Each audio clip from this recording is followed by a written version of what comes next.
Normalmente, hum, as pessoas costumam a pensar num assunto muito interessante sobre o que é que as escrituras falam a respeito do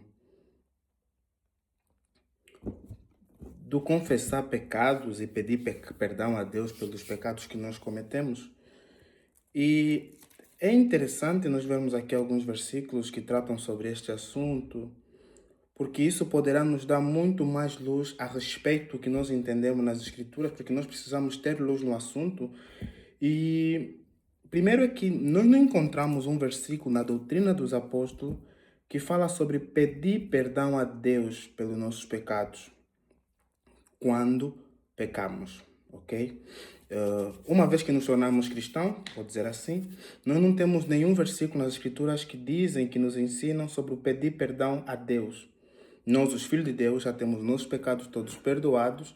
Então, a Bíblia não ensina, não é doutrinariamente correto chegarmos a Deus, nós, os cristãos, depois de falharmos ou de pecarmos, chegar a Deus, Pai, perdoa-nos pelos nossos pecados ou pelo pecado que eu cometi. Esse não é um ensinamento que está em acordo com as Escrituras. Então, eu gostaria de aqui analisar alguns versículos para podermos entender bem este assunto. O primeiro versículo, nós vamos começar aqui em Romanos, capítulo 3, que é Romanos, capítulo 3, versículo.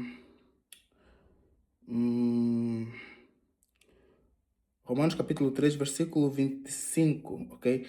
Por uma questão de contexto, posso começar até no 24, diz assim: sendo justificados gratuitamente pela sua graça, pela sua redenção que há em Cristo Jesus, ao qual Deus propôs para propiciação pela fé no seu sangue, para demonstrar a sua justiça, pela remissão dos pecados dantes cometidos sob a paciência de Deus.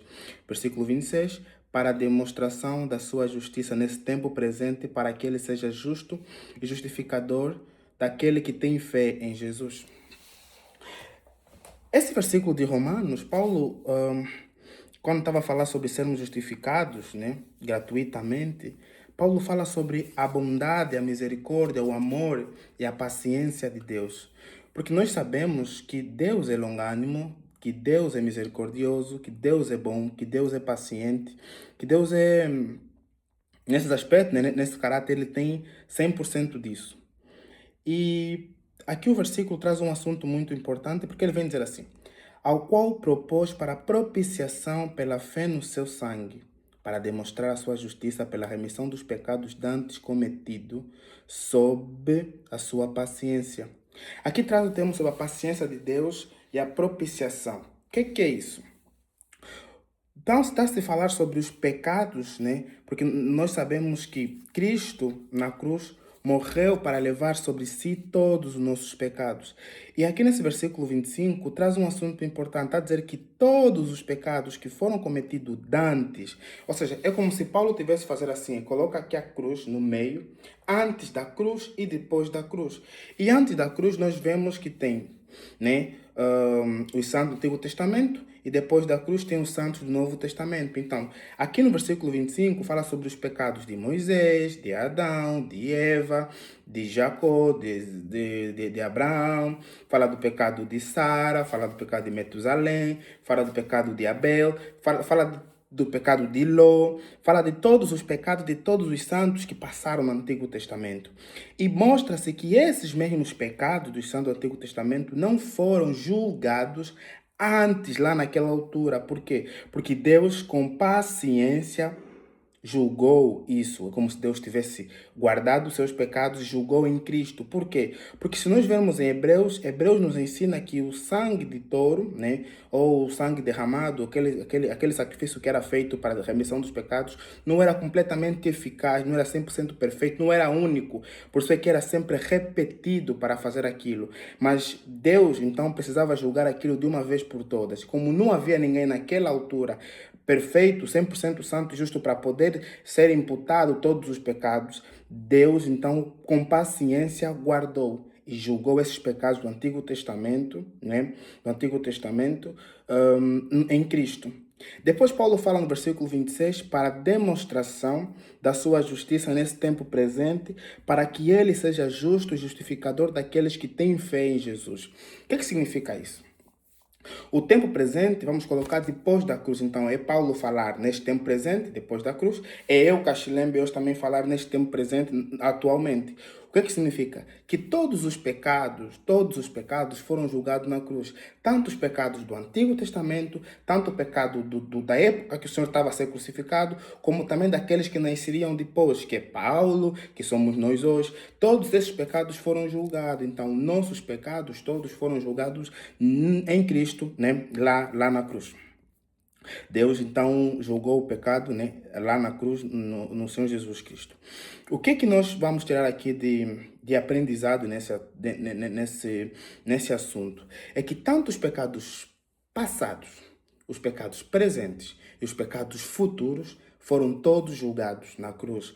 Então, Deus julgou todos os pecados literalmente na cruz. Tanto os pecados que eu cometi antes, que vou cometer ainda hoje, nesses momentos, e os pecados que vou cometer amanhã, já foram todos perdoados em Cristo. Por isso é que Deus julgou todos os nossos pecados em Cristo. Então aqui temos essa doutrina, que é o primeiro ponto importante a se entender, que todos os pecados, passado, presente e futuro, foram julgados em Cristo. Depois, encontramos algum versículo, então, na doutrina dos apóstolos que ensina sobre isso. Primeiro é importante entender que o que nós vemos em Mateus capítulo 6 não é para a igreja. Né? Não é para a igreja porque aquele assunto, o Senhor não estava a lidar com a igreja. A igreja não aparecia, não existia naquele momento. E também o Senhor ainda nem tinha morrido, primeiro. E segundo, é que nós nos baseamos na doutrina do apóstolo Paulo, que nós encontramos no Evangelho. A doutrina da igreja é encontrada nos escritos de Paulo, porque o apóstolo Paulo é que lhe foi revelado estas coisas. E Paulo, ou na doutrina dos apóstolos que nós encontramos, não vemos nenhum versículo de um cristão pedindo perdão. Não encontramos nenhum versículo de cristão pedindo perdão a Deus. Quando eu falo cristão, já falo uma pessoa que foi salva. Atenção, né? Porque antes de sermos salvos, claro, vamos confessar, vamos nos arrepender, vamos pedir perdão pelos nossos pecados. Mas uma vez fazendo isso, Deus nos perdoa, já não há mais bases para isso. Nós simplesmente precisamos ir falar com Deus, precisamos ir confessar os nossos pecados a Deus.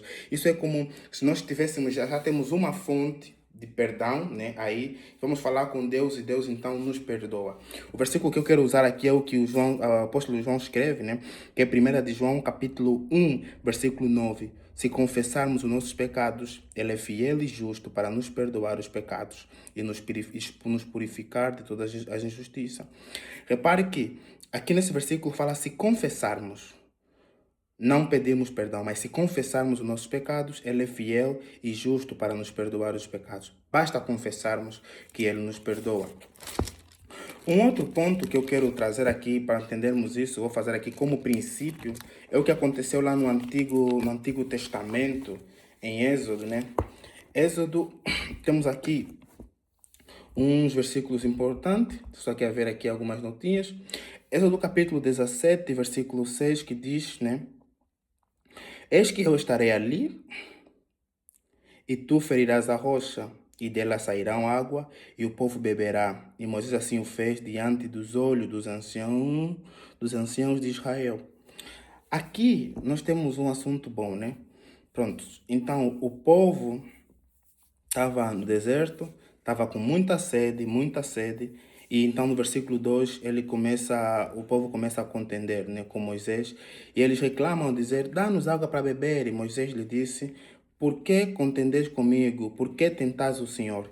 Então Moisés depois clama ao Senhor, e o Senhor então lhe fala isso, que era para ferir a rocha. Nós sabemos que a rocha tipifica o Senhor Jesus Cristo. A rocha né, é um tipo do Senhor Jesus Cristo. Então, o Senhor Jesus Cristo, melhor dizer, a rocha como tipifica o Senhor Jesus Cristo, Moisés precisou ferir a rocha e depois só saiu água. E água, nós sabemos o que as escrituras nos falam sobre água, porque o Senhor diz que eu sou o caminho, né, a verdade e a vida. Nós vemos que a água, aquele que beber da água que ele dá nunca mais terá sede, por aí vai.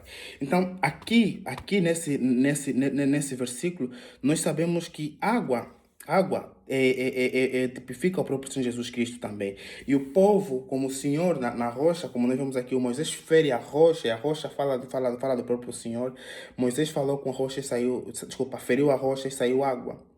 Todo mundo sabe que Moisés cometeu um pecado diante do Senhor, por isso é que ele não entrou lá na terra, né, prometida. E isso nós encontramos em Números. Aqui em Números, nós encontramos isso no capítulo 21, versículo 8. Números capítulo 21, versículo 8. Por quê? Porque o povo, né, como é que eu digo? Desculpa. O povo começou a contender novamente com o Senhor, começou novamente a reclamar lá no versículo 5 com o Senhor, e o Senhor mandou serpente, né? Mandou serpente para o povo. E o povo, então, por ter feito isso, por ter feito ter cometido esse pecado, né? Desculpa, eu estou no capítulo 21, desculpa, é o capítulo 20. É o capítulo 20, já viajei no capítulo 21. Então, no capítulo 20, versículo 8, o povo novamente volta a falar com Moisés, né? Sobre a questão de água, de sede, e por aí vai. E o Senhor então fala a Moisés no versículo 8, né? Toma a vara e ajunta a congregação, tu e Arão, teu irmão, e falai a rocha perante os seus olhos, e darás sua água, assim lhes tirarás a água da rocha, e darás a beber à congregação e aos seus animais. Né? É interessante que no primeiro versículo nós lemos em Êxodo, Deus mandou Moisés ferir a rocha e saiu água. Mas aqui Deus fala apenas para Moisés falar e a rocha. A rocha tipifica o Senhor. E no versículo 11, né? No versículo 11, porque Moisés já estava um pouco chateado, né? Então, no versículo 11 diz que então Moisés levantou a sua mão e feriu a rocha 2 vezes com a sua vara. E saíram muitas águas, e bebeu a congregação e os animais. E o Senhor disse a Moisés e a Arão: Porquanto não me creste a mim para me santificar diante dos filhos de Israel, por isso não meterei esta congregação na terra que lhes tenho dado. Né? Estas são as águas de Meribá, porque os filhos de Israel contenderam com o Senhor e se santificou nele. Então Moisés fere a rocha mais uma vez aqui. E não era para ferir, porque a ordem é clara: falai a rocha. Deus orientou Moisés que falasse com a rocha, e Moisés simplesmente deveria ter falado, deveria ter conversado, deveria ter chegado à rocha. Sai água, rocha, e sairia água. Isso nos dá o mesmo exemplo aqui, porque a rocha tipifica o Senhor Jesus Cristo. Sendo que o Senhor Jesus Cristo já morreu, já nos perdoou de todos os nossos pecados, nós simplesmente precisamos hoje confessar os nossos pecados. Porque quando um irmão, um cristão, vai ao Senhor Jesus Cristo para pedir perdão novamente por um pecado que ele comete, sendo que nós vimos em Romanos, na doutrina de Paulo, que todos os pecados foram perdoados, já foram julgados na cruz de Cristo, e nós vamos novamente querer pedir perdão, é como estamos a querer dizer assim: Deus, a obra do Senhor Jesus Cristo não foi suficiente para nos perdoar pelos pecados cometidos. A obra que o Senhor Jesus Cristo fez na cruz, naquela altura, não foi suficiente. Então hoje eu peço novamente perdão pelos meus pecados e por favor me perdoa. É isso que Moisés fez ao ferir a rocha 2 vezes, quando deveria ter falado com a rocha. Então, não há na doutrina dos apóstolos nenhum versículo que diz que peça perdão a Deus pelos seus pecados. Confessa os teus pecados e Ele é justo e fiel para nos perdoar e nos purificar da sua justiça. Por quê? Porque todos os nossos pecados, judicialmente, foram perdoados. Então, quando nós pecarmos, devemos ir a Deus e dizer: Deus, novamente pequei contra ti. E como já foram perdoados judicialmente, Ele então nos perdoará novamente por aquela falha que nós fizemos. Então, que meditemos nesse assunto, que isso fique enraizado em nossos corações. Não há um versículo para fazer isso. E lembremos bem disso.